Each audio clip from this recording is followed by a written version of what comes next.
Good afternoon, ladies and gentlemen. My name is Yom Ama Abledu, and it's my privilege to welcome you to today's panel discussion on Powering Africa, Electrifying the Continent Through Sustainable Energy Solutions. As your moderator for this session, I'm excited to facilitate a dynamic and insightful conversation among our esteemed panelists with a background in the energy, specifically the power sector. I'm committed to ensuring that today's discussion is engaging, informative, and thought-provoking. Together, let's delve into the intricacies of our topic and explore diverse perspectives to glean valuable insights. Thank you for joining us once again. Before I introduce my panel members, I'd like to apologize for the change in panel. So I'll give the opportunity to my panel members to introduce themselves. William, Richard, and Chimdi, please go ahead. Thank you, Yorm. Good afternoon, good morning, everyone. My name is William Brent. I'm the Chief Marketing Officer at Husk Power Systems. We are a company that's been around for 15 years. We focused on rural electrification in Africa and South Asia. And we do that through building mini grids, selling and financing appliances for rural customers, building rural C&I for rooftop solar, and also energy services, including e-mobility and agro-processing. Great to be here. Thank you. Hi, everyone. My name is Richard Hammond. Hi, everyone. My name is Richard Hammond, and I currently work as an energy access consultant, currently supporting the West African Energy Program, and that is being implemented by Deloitte. Currently support West Africa. I'm looking West Africa, and my work is basically focused on providing technical assistance to private sector companies in relation to technology, mini-grid, solar home system, productive use of energy solution within the West African region. Thank you. Thank you, Richard. Hi, good afternoon, everyone. My name is Chimdi Dunebo. I'm a senior energy consultant with Next Year Power. I also work as a consultant with UK and I have a background in energy, and I was part of a team that did the privatization in the Nigerian power space. Thank you. All right, thank you so much, my esteemed panel members. So before we speak about the primary challenges hindering electrification in Africa, I'd like to give a brief background, and then we'll delve right into the questions. So as it stands now, Africa stands at a pivotal moment in its energy trajectory, with electrification efforts being key to unlocking its economic potentials and improving the lives of millions. However, it cannot be understated that there are numerous challenges which persist till date, ranging from infrastructure limitations to policy gaps and financial constraints. Addressing these hurdles requires innovative approaches, robust policy, strategic investment, and collaborative efforts between public and private sector.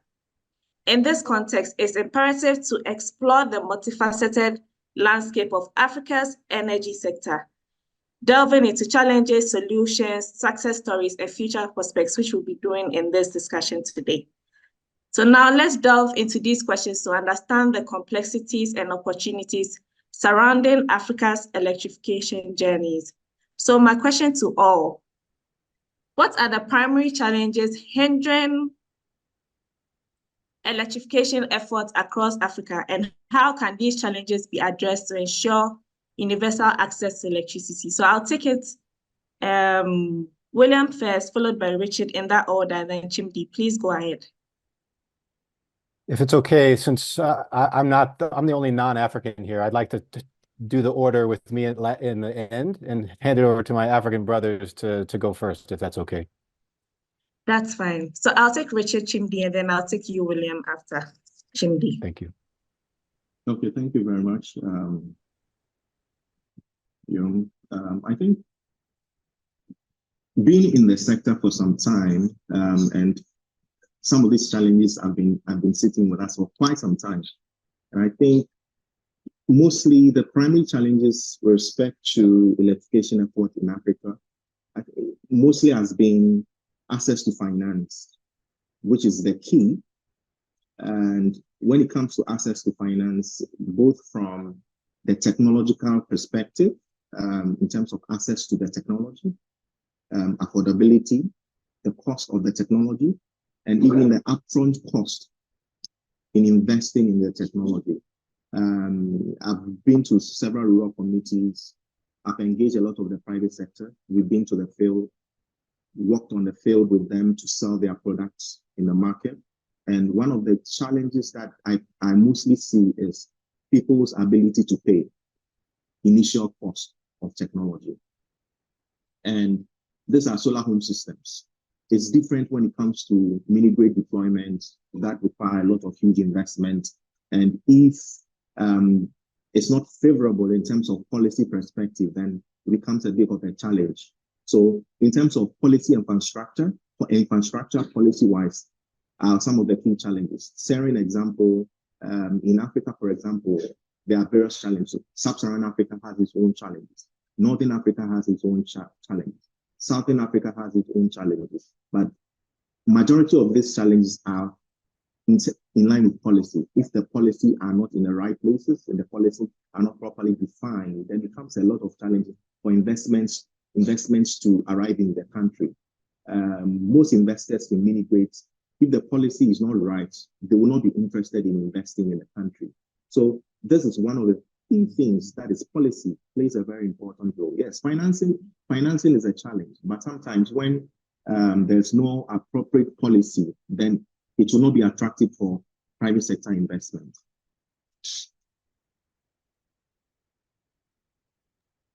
Thank you. Thank you so much, Richard. Chimdi, I'll take your contributions now. Okay, I agree wholly with Richard on financing because investments in the power sector require huge costs of initial investment. And I also agree that the legal and regulatory framework is a policy for finance to flow in. Investors want to be sure that there's certainty. There's also uncertainty in the movement of microeconomic indices. So if you take Nigeria as an example, sometime last year, the exchange rate was 365 naira to the dollar. And as we speak, it's 1,200 and something naira to the dollar after hitting 1,900. So there are, however, some ways that I feel that these things can be addressed. So apart from countries in Africa making sure that they create the right legal and regulatory framework, there also has to be certainty. They have to eliminate policy somersaults. They have to do things to create the right investment environment. So I want to give an instance. So there's an agency in Nigeria called InfraCredit. It's part owned by the Nigeria Sovereign Investment Authority. InfraCredit gives guarantees when people want to go to the market to raise capital. InfraCredit has assisted firms like North-South Power to be able to go to the market by guaranteeing the funds flowing in, and have been able to raise billions of naira to refinance the dollar loans. So when governments create agencies like this that would help the initial capital outlay to be in the local currency, thereby de-risking some of the foreign exchange fluctuations that could happen. That's one of the ways that at least the local market can invest. Then for international investors, government would probably give incentives such as sovereign guarantees, tax holidays, and things like that to ensure that investment flowing. Thank you. All right, thank you. Over to you, William. We'd like to hear your perspective as well. Great, thanks. Yeah, so I mean, I think the points made by Richard and Chindi are spot on. I would add on the policy front that, we get focused on policy, but we also sometimes forget about politics, and that energy can be a highly politicized industry. It often is, in our experience. And political will is also really important, not just the implementation side on the policy and regulatory front. And that political will can change with administrations. So, that's a risk that we've experienced in some markets in Africa, and it's been a painful lesson for us that we have to pay more attention to that. On the finance front, I would second the fact that local currency debt is really necessary, but local currency debt that's long-term and affordable. I think we need to remember that the terms of the debt need to be acceptable, especially for a young market like the mini-grid industry. We also need equity, at least the mini-grid industry does. We see early stage equity, growth stage equity, but there's a huge gap in the middle that prevents companies, especially local companies, from scaling. A couple other things I'd mention, integration of solutions. I often talk with governments and I see, 4 distinct lanes that people discuss: grid extension, mini grid, solar home systems, and productive uses. But if we take the customer first, which is what we try to do, and to take a more of a people-centric approach, these lanes really need to merge, and we need to look at it from the perspective of what best serves the customer. And oftentimes it's not one or the other; it's a combination of those 4 things. Speed of deployment is also a real barrier for growth for the industry. Current rate of projects is far too slow for us to achieve universal electrification by 2030. I think governments need to really streamline permitting, have single window and batch approvals. Funders, who we deal with, unfortunately, much more than we would like, need to pool capital that's blended, but also take more risk and learn how to move faster. And then the last thing I would say, and maybe it's the most important, is the people is a barrier. I mean, there's really hard.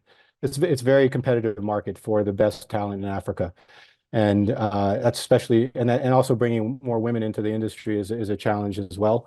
So I think what can we do to improve the talent pool, make it more diverse, is also something that I think is an important aspect. All right, thank you very much, William. So Richard, I would like to come back to you. In your submission earlier, you mentioned that even though it's an African problem, the various problems differ region to region in Africa. So you mentioned that the problems in Northern Africa may not be similar to that in Eastern Africa, Southern Africa, and Western Africa as well.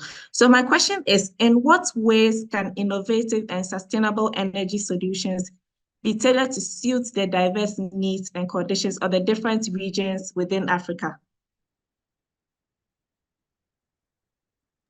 Thank you very much, William, for that. And I think that market intelligence is very important. And being able to have access to the right data helps you to address some of the challenges separately.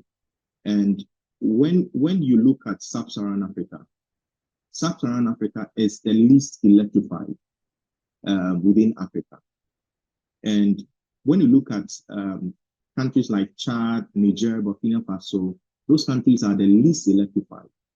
And most issues within these places has to do with policy, has to do with finance, the people's ability to pay.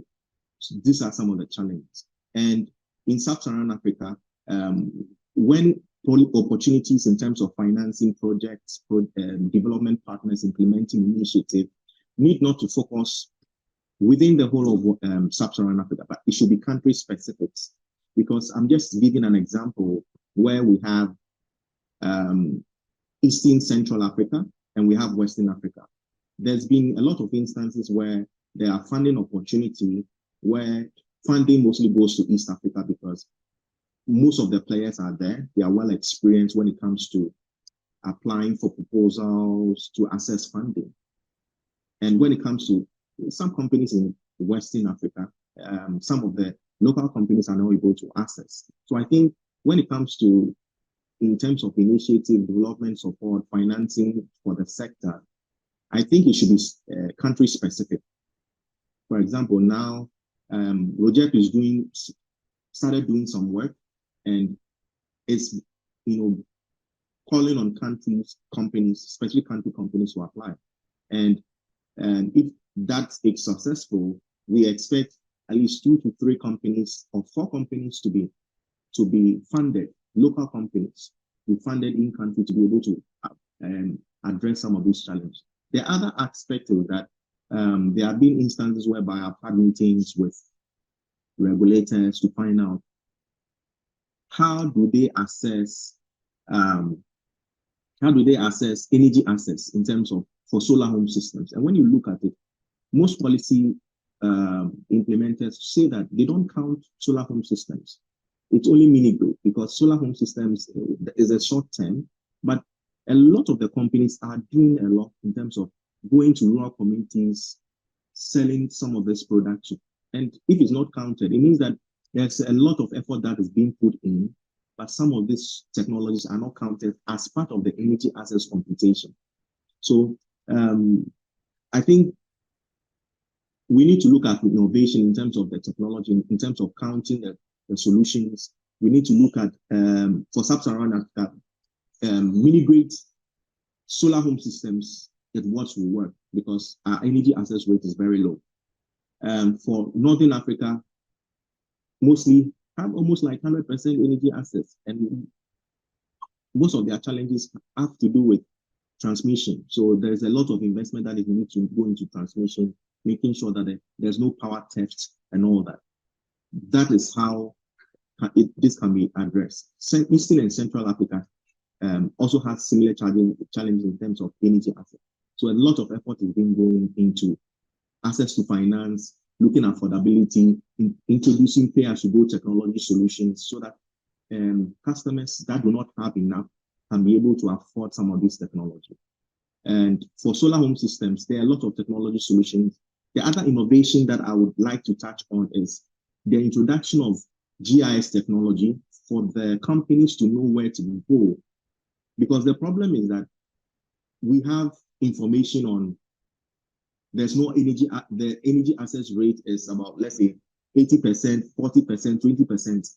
But where can the companies go to be able to provide some of these solutions to some of these communities? So there's a lot to be done in terms of those technology solutions, yes.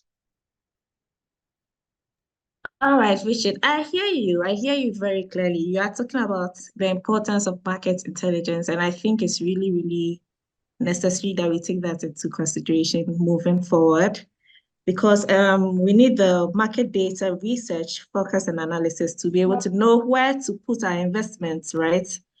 And then, yes, thank you very much. I'd like to say thank you so much to the people joining us today, and thanks for your questions. We'll address them at the end of the session. Please keep your questions coming.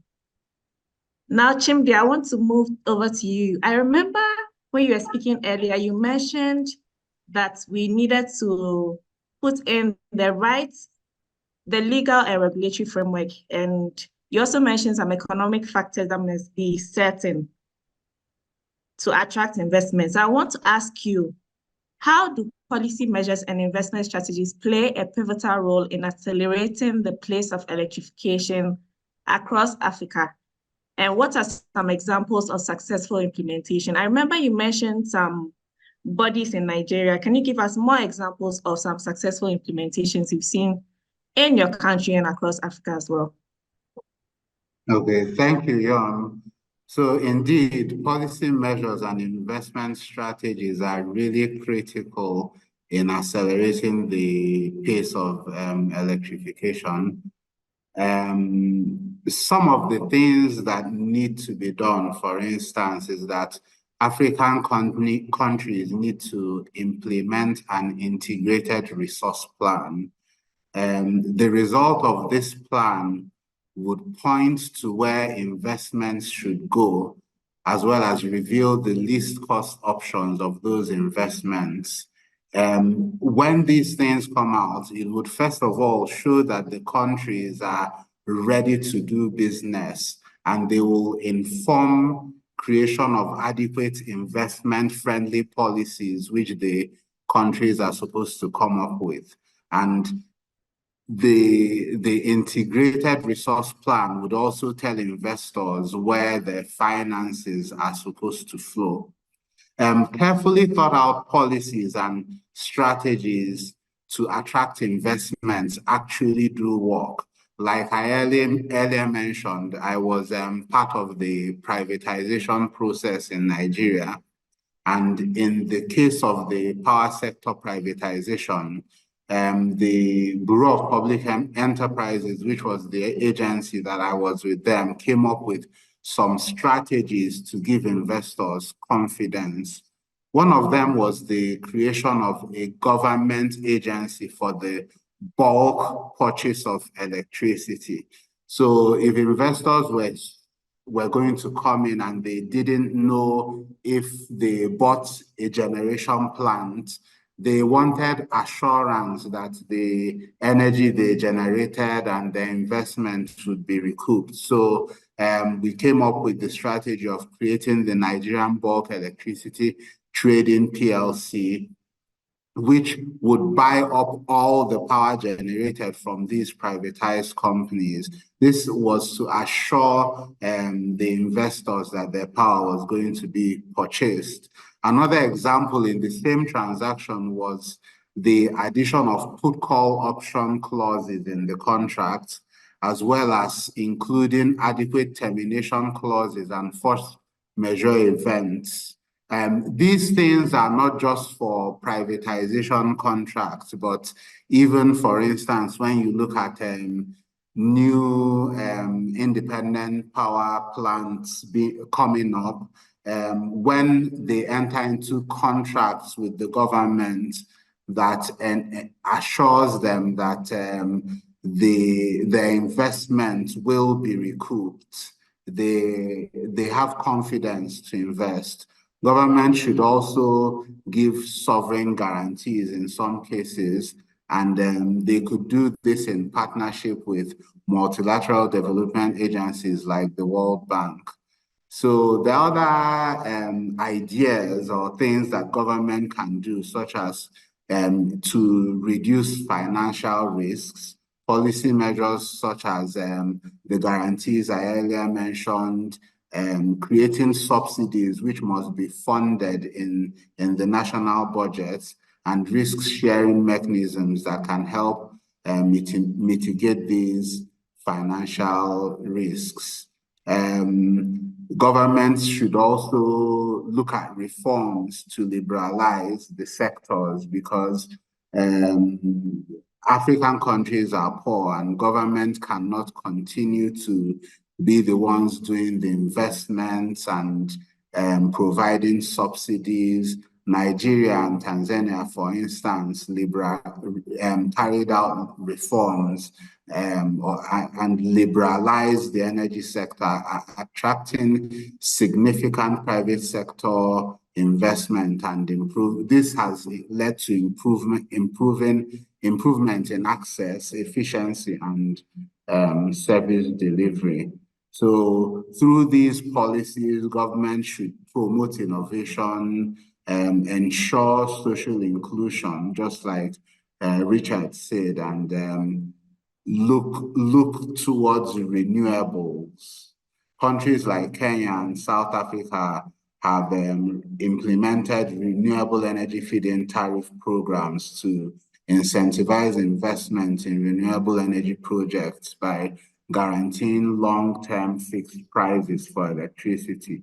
So these and a host of other things government can do to ensure that electrification happens.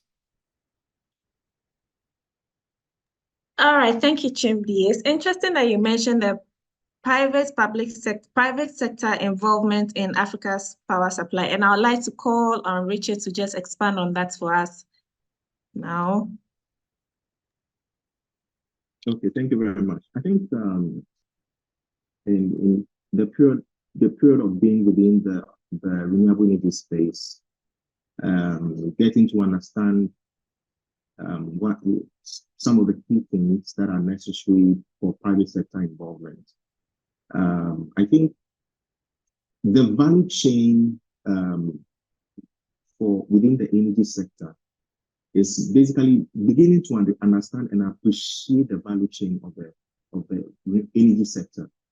Then we will understand that one, private sector can play a very good role in terms of innovative technology solutions. So now we have a lot of company manufacturing amazing technology, appliances, productive use of energy solution. That was last year under the USA funded program, Power Upgrade program. We did the first pilot of various technology solutions. They included milling solution for productive use. We also did solar generators for SMEs.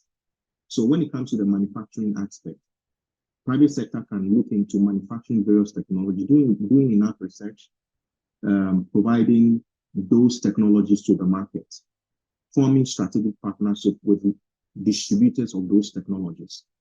And also, one of the key things that I think would also look into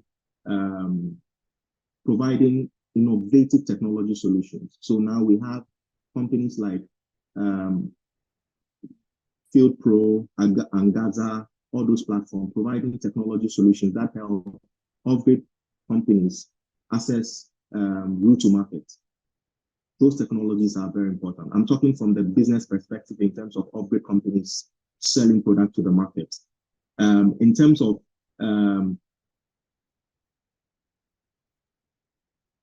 mini grids, I think there are varying policies across Africa. In some countries, government is leading the innovation of ensuring that mini grid is happening. But there's a lot to do when it comes to private sector involvement, developing EPCs, coming up with innovative solutions on productive use of energy that will perform well on mini grids. Those things are very important because for Ghana, let me give Ghana, for example, policy says that government is responsible for deploying mini grids. Government's responsibility is to engage private sector to deploy the mini grid at EPC. But I've done research and I realized that what can be more important for the private sector is to come up with technology solutions, like refrigeration solutions, mailing solutions, developing productive use of energy centers that would help increase utilizations of those mini grid solutions that have been deployed. So those things are very important. And I'm also looking at capacity development.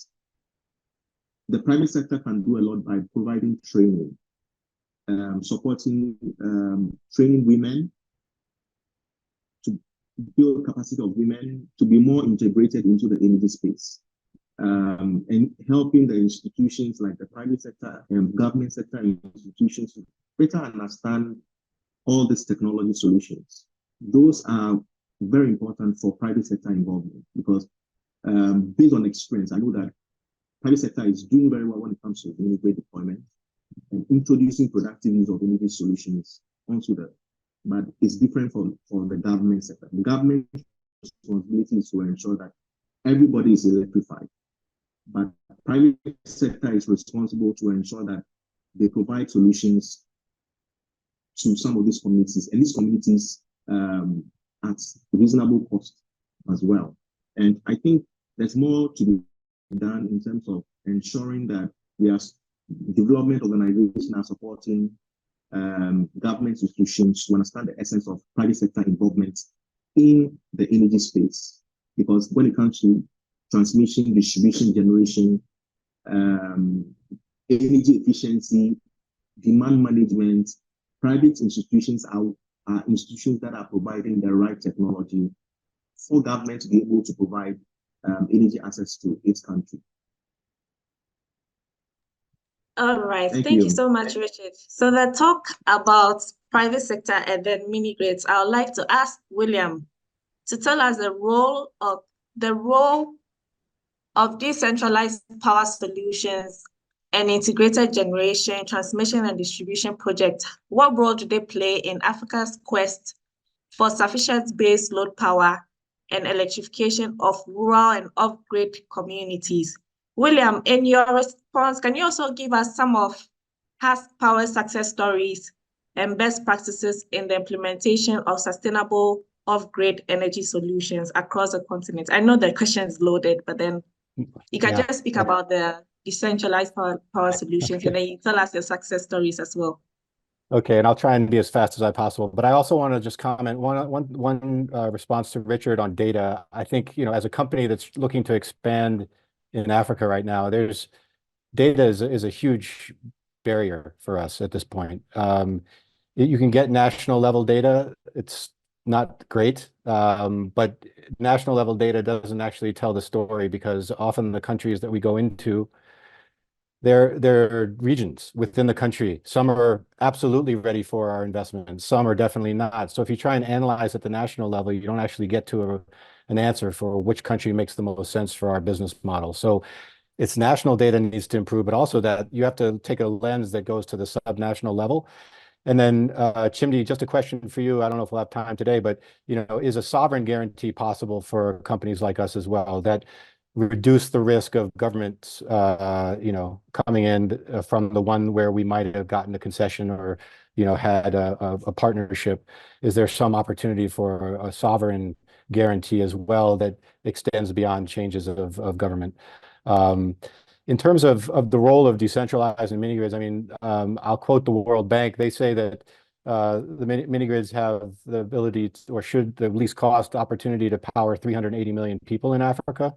And that will require the construction of 160,000 mini grids. Now, whether you think that number is inflated or not, the fact remains that you're going to need billions of dollars to, even if it's to build 50,000 mini grids or 100,000 mini grids, you need a huge amount of money. And not also, don't forget that we're also building the transmission and distribution networks, which is a huge bottleneck in Africa as well. So that's taking off of the financial burden of government, putting on the back of the private sector, both for generation and transmission and distribution. So the opportunity and the need is enormous. And I think, in the question of baseload power, I've seen some of the questions in the chat. Mini grids are very different from solar home systems. Those are consumer finance products, typically for 3 to 5 years. Mini grids are energy infrastructure. We're in the communities that we serve for at least 20 to 25 years. And these mini grids are able to provide modern electricity. These are modern levels of electricity. If you look at the World Bank tiering system, tier 5 is 24/7 basically power. Mini grids can provide 24/7 power. They can also provide power to SMEs, right? We have 15,000 SME customers that we serve. So it's very different model than the solar home system approach, and it can provide, essentially the building blocks for the rural economy, whether that's agro processing, cold chain, transportation. We're doing e-mobility pilots right now in Africa. So the opportunity just beyond the provision of electricity is, I think, underappreciated, as well as that transmission aspect as well. And then on the, just also touch on the public-private partnership in Nigeria. We're working with the state-level distribution companies there to do what are called interconnected mini grids. And these are bringing together discos, private sector mini grid players, and the communities that would be served. It's a tripartite arrangement. And I think that this is also a very interesting model that deserves more exploration. It's happening in Nigeria. Other governments are starting to look at it. People talk about, well, what happens to the mini grid asset when the grid arrives? Well, yes, we haven't experienced that yet, and we're not sure when it will happen. What I find interesting in the Nigeria example is that instead of the grid extending to us, we're extending back into the grid, right, through these interconnected mini grids. And so I think there's a shift in mindset that's required that looks at how we can best combine these solutions, as I mentioned in the beginning, where we merge different solutions to take the customer first and provide them with the best service possible. In terms of Husk, I'll maybe mention a couple of things that I have been key success factors for us. We've been very hyper-focused on levelized cost of energy. So the OpEx and CapEx costs taken over the life of the asset. We're under 27 cents per kilowatt hour now. We hope to get that down to 20 cents. That takes us into the range where we're really competitive with any solution on the market today. I think the other success that we've been able to achieve is on the demand side. So we learned early on that just by providing electricity, you can't build a viable business model, but you also can't satisfy what the customer wants. You really need to take a hard look at what are the demand side activities that you have to implement in order to improve the capacity utilization of your mini grid, so benefiting our business, but more importantly, helping the customer build their livelihoods and their businesses, right? Whether that's agriculture related or, water or transportation. We've focused heavily on looking at demand side, and that includes appliance sales and financing, both for households and for commercial customers. So not only are we committed to providing the electricity, but giving our customers the means to use that electricity. It's a win-win. They benefit, we benefit, and if we can continue to scale that, right now it's still early stages, if we can scale those demand side activities, I think the potential is enormous. Thanks. Thank you so much, William. There are some follow-up questions for you in the Q&A box, which we'll be getting to shortly. So I'll take the questions in the Q&A box. Before I get to our concluding remarks, so let me just follow up from what you said, William, so we can just answer these questions quickly. There's a question here that says, what is the average size capacity of mini grids considered here when the World Bank is talking about 160,000 mini grids?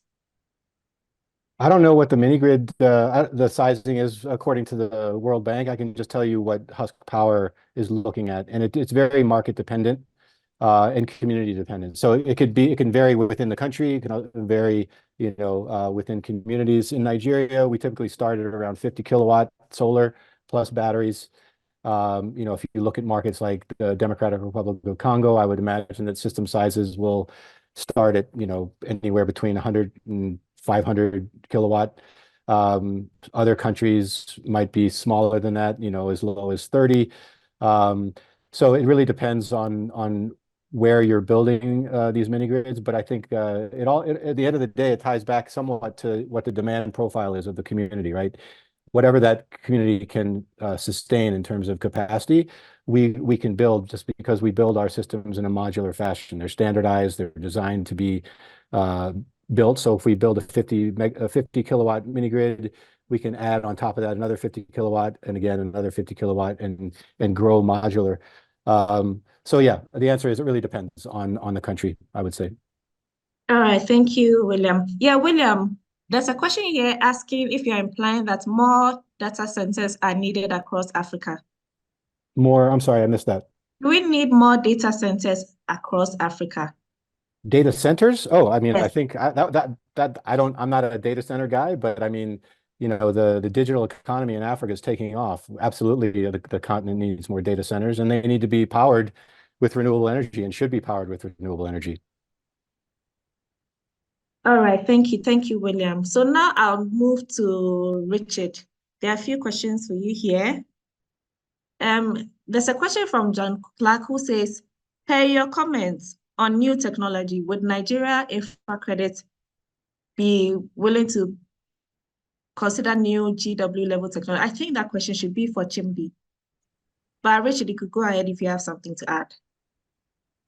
I think Chimdi will be best fit to answer those questions. Yeah.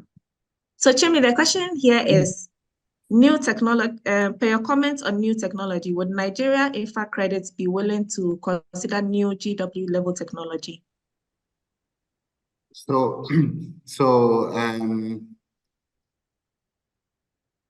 if the project is packaged well, they will consider it because that's what they are created for, and they're there to do business. So once the project is well and properly packaged, they will consider. All right, thank you. Chinde, I'm going to hold you right there again. There's a question here from Antoinette Salah, who is asking, in the integrated resource plan, is there a plan for the most vulnerable communities also to have access to affordable energy to enable them to improve their livelihoods? So definitely there is a plan. Like when you're doing the IRP, you're looking at where there's access, where there isn't access, and where you need to take access to, and you're considering what technologies would best serve there. But also, as a policy, as government must create policies that look at those who cannot afford to pay cost-reflective tariffs. So for instance, in Nigeria, we have something we call the cross-subsidy, where industrial customers or commercial customers pay slightly higher, and there is a cap on what the lower-end customers pay. So it's a policy thing, but the IRP plans for renewables and plans for the least cost measures to take power to each location. All right, so is there a type of energy investor, this question, is there a type solar, thermal, wind, ECC of energy investors are interested in terms of return in their investments? Maybe Chimdi can speak for Nigeria and Richard will speak for Ghana, and then William will speak for Africa in general. Okay, but could you ask the question again? Is there a type, so either solar, thermal, wind, etc. of energy investors are interested in terms of returns in their investments? So they want to know what type of, we are talking about renewables here. Is there a particular type that investors are interested in terms of returns on their investments? The answer to that question is in the figures. When you run the numbers, when you look at the cost of your project, you look at the cost of financing it, and you look at the potential returns. So in some places, solar would work. Maybe they have many more sun hours. In other places, they have access to rivers or wind, and hydro or wind technology would work better. But I think ultimately your financial model would give you guidance on what and where to invest. All right, thank you. Richard, what are your thoughts? Well, in terms of the technology, I think what best addresses what is more feasible for investor is dependent on what has been studied on based on the country specific. So in certain countries, solar energy makes sense. In sub-Saharan Africa, renewable energy such as solar, that is solar, makes a lot of sense. In Ghana, solar makes a lot of sense. But a lot of research are being ongoing, like hydro, thermal, biogas, and any related technology. So it depends on the country specifics and what makes sense to the investor. If there is limited research and on a particular technology in country, it means that investors may not want to invest into it because there's limited feasibility study on that particular technology in the specific country that they expect investments in. Yeah. All right, thank you. William, your thoughts?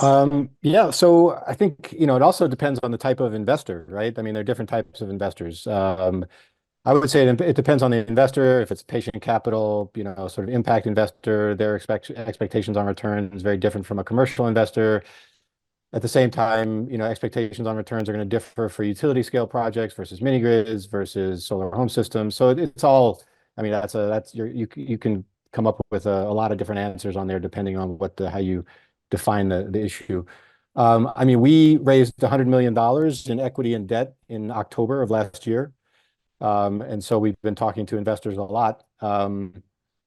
And I could tell you that, you know, they wanted to see a double-digit IRR, an internal rate of return, for them to invest in our company. We were also EBITDA positive at that point. So, you know, I think, again, it depends on the type of company that you're investing in, what the type of investor is.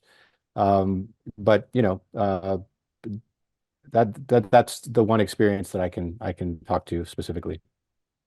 All right, thank you. There's a question here from John Clark.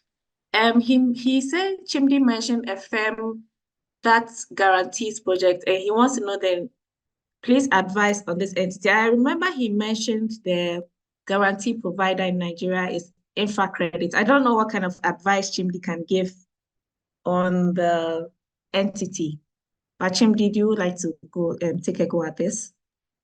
Okay, yes, it's InfraCredit. I think William had replied that on the chat.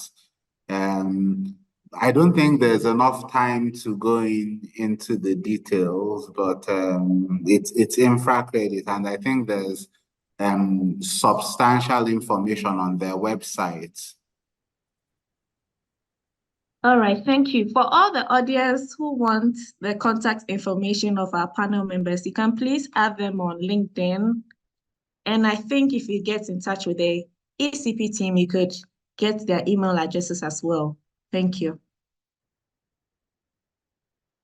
I don't think we'll be able to go through all the questions now. I'd like to take the concluding remarks for my panel members, right?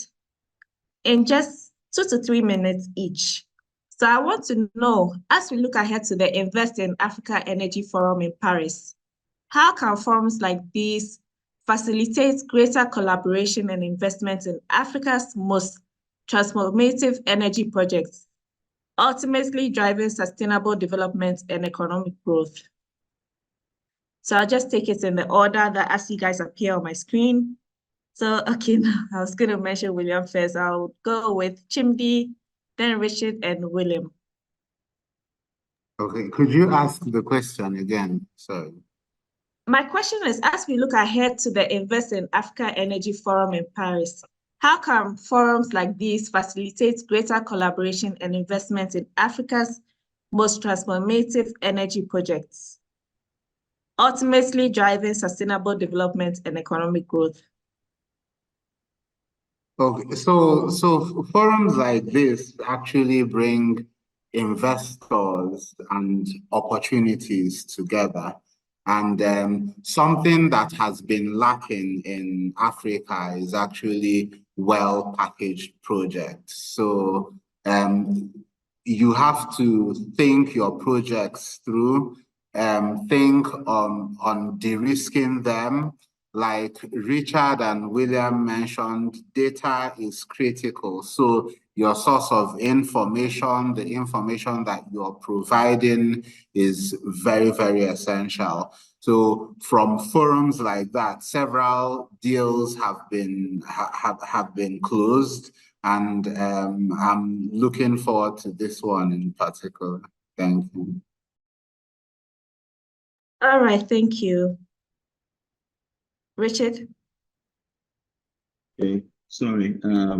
So I think forums like this are very important because it brings sector leaders together to address key issues related to the energy sector.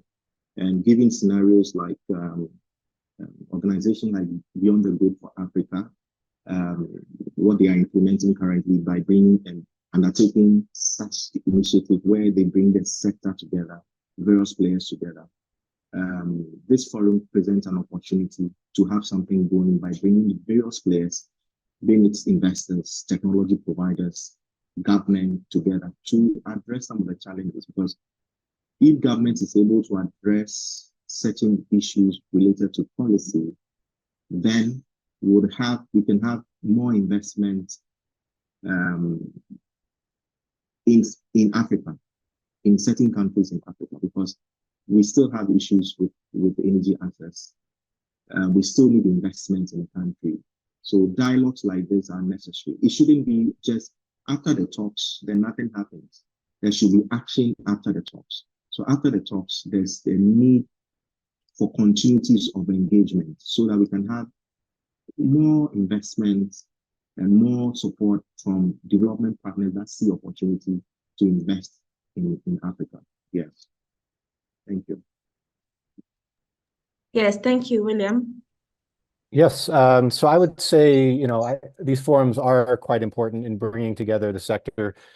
One of the things that I've often believed and still haven't really seen enough of, in my opinion anyway, is intersectoral collaboration. So when you talk about sub-Saharan Africa, it's where agriculture accounts for probably 50 to 70% of the livelihoods on the continent, and has a huge energy need. Right?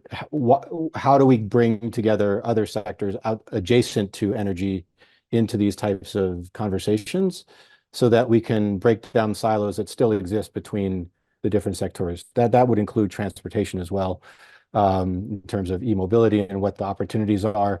So how do you take it to the next level, right? And also, how do you facilitate more pooled resource? I think partnership is one of those things that often gets spoken about, but it's mostly lip service. There's a lot of funding windows out there that companies like mine, like Husk Power, need to sort through in order to access the capital that's available.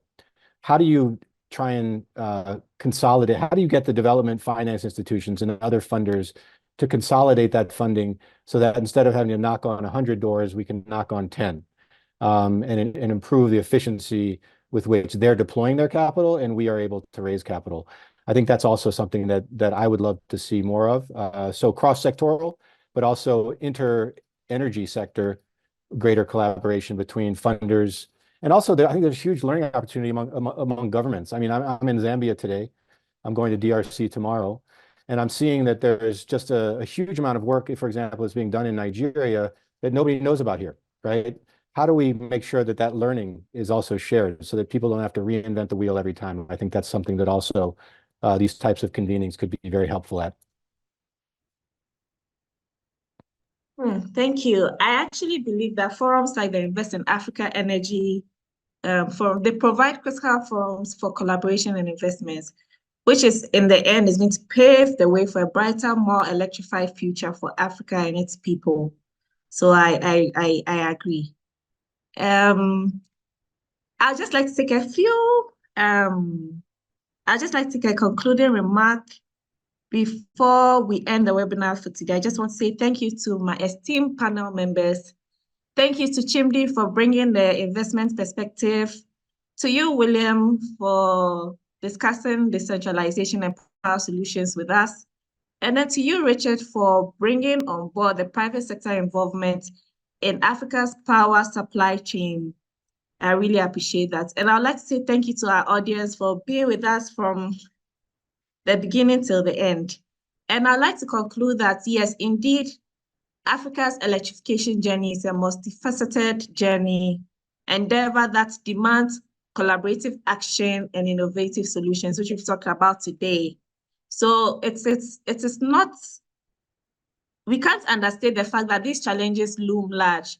We have identified infrastructural gaps and policy barriers, and certain economic barriers as well.